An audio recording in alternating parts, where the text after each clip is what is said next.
গত কয়েকদিন ধরেই কোর কমিটির বৈঠক নিয়ে টালবাহানা চলছিল। আজ 18 মে বোলপুরে তৃণমূল কংগ্রেসের জেলা পার্টি অফিসে কোর কমিটির বৈঠক ডেকেছিলেন জেলা তৃণমূলের চেয়ারপারসন ও কোর কমিটির সদস্য আশিস বন্দ্যোপাধ্যায়। উপস্থিত ছিলেন অনুব্রত মণ্ডল, বিকাশ রায়চৌধুরী, সুদীপ্ত ঘোষ, অসিত মাল, অভিজিৎ সিনহা, কাজল শেখ।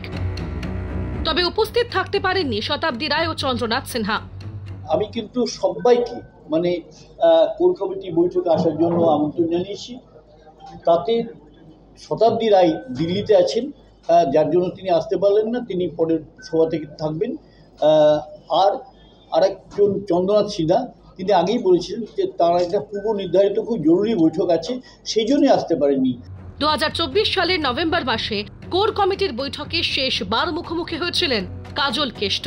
এরপর আজ আবার নেতাজি ইন্ডোরের সভা থেকে তৃণমূল সুপ্রিমো কড়া নির্দেশ দিয়েছিলেন বীরভূমের জেলার কোর কমিটির সঙ্গে সমন্বয় রেখেই কাজ করতে হবে সকলকে। যদিও তারপরও অনুব্রত মণ্ডল নিজের মতো করে কাজ করেন বলে অভিযোগ উঠছিল। গত 1-1.5 মাসে কোর কমিটির কোনো বৈঠক হয়নি বলে অভিযোগ। এরপরে মোক্ষম দেওয়াই এলো শীর্ষ নেতৃত্বের তরফে। বীরভূমে জেলা সভাপতি পদই বিলোপ। 16 মে তৃণমূলের জেলা সভাপতি ও চেয়ারপারসনদের তালিকা প্রকাশিত হয়। সেখানে বীরভূমে রাখা হয়নি জেলা সভাপতি পদ, বরং চেয়ারপারসনের দায়িত্বে আশিস বন্দ্যোপাধ্যায়। তিনিই মাথায়। সঙ্গে জেলা সামলাবে কোর কমিটি, যে কমিটিতে একই সারিতে কেষ্ট, কাজল। আর সেই কোর কমিটির বৈঠকে এক ছাদের নিচে দেখা গেল অনুব্রত মণ্ডল, কাজল শেখকে।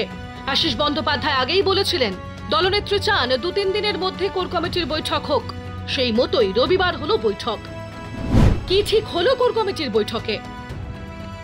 বীরভূমের 3 মহকুমায় 25, 26 ও 27 মে 1.5 লক্ষ করে লোক নিয়ে মহামিছিল তৃণমূলের। অনুব্রত মণ্ডলের ডাকা এই মিছিলে শিলমোহর কোর কমিটির। গোষ্ঠীদ্বন্দ্ব নিয়ে দলীয় কর্মীরা সমাজ মাধ্যমে ভুল পোস্ট করলেই ব্যবস্থা নেবে বীরভূম জেলা তৃণমূল কংগ্রেস। 14 জুন সিউড়িতে পরবর্তী বৈঠক। 28 জুন রামপুরহাটে তৃণমূলের কোর কমিটির বৈঠক। আজকে কোর কমিটি মিটিং হলো এবং আগামী দিনে বীরভূম জেলা কোর কমিটি দ্বারা পরিচালিত হবে এবং আগামী দিনে যে সিদ্ধান্ত আমাদের নেওয়া আছে 25, 26, 27 তারিখে 3টে সাব ডিভিশনের যে মিটিং হবে সেগুলো সিদ্ধান্ত নেওয়া হয়েছে। মিটিং 3টে হবে। আগামীকাল বোলপুর দলীয় কার্যালয়ে আমাদের বোলপুর সাব ডিভিশনের একটা মিটিং হবে।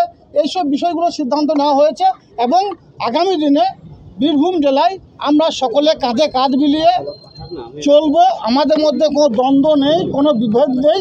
তাই আপনাদের মাধ্যমে একথা বলতে চাইছি, আপনারা যে যতই চেষ্টা করুন না কেন, তার সঙ্গে এর সঙ্গে ওর দ্বন্দ্ব, ওর সঙ্গে ওর দ্বন্দ্ব কিছুই করতে পারবেন না। 26-এ নির্বাচন আসছে।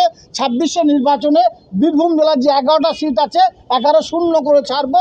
আমরা সকলে মমতা বন্দ্যোপাধ্যায়ের নেতৃত্বে, অভিষেক বন্দ্যোপাধ্যায়ের সেনাপতিত্বে বীরভূম জেলায় কাঁধে কাঁধ মিলিয়ে লড়াই করেছিলাম বিগত দিনে, আগামী দিনেও করব। মাসে 2বার করে আপনার কোর কমিটি বৈঠক হবে। আগে তো 1 মাস পর কোর কমিটি হওয়ার কথা ছিল না, এটা মমতা বন্দ্যোপাধ্যায়ের নির্দেশ যে মাসে 2বার করে কোর কমিটি বসবে। সেই মতন করেই আমাদের প্রথম আর নেক্সট যে মিটিংটা সেটা 14 তারিখ হবে। 14 তারিখ এবং আজকেই ডেট ঠিক হয়ে গেছে, 14 তারিখ 14ই জুন। নেক্সট মিটিংটা হবে এবং সেটা সিউড়িতে হবে। আর 28 জুন আবার বোলপুরে হবে। ডাউনলোড করুন এই সময় অ্যাপ iOS ও অ্যান্ড্রয়েডের জন্য।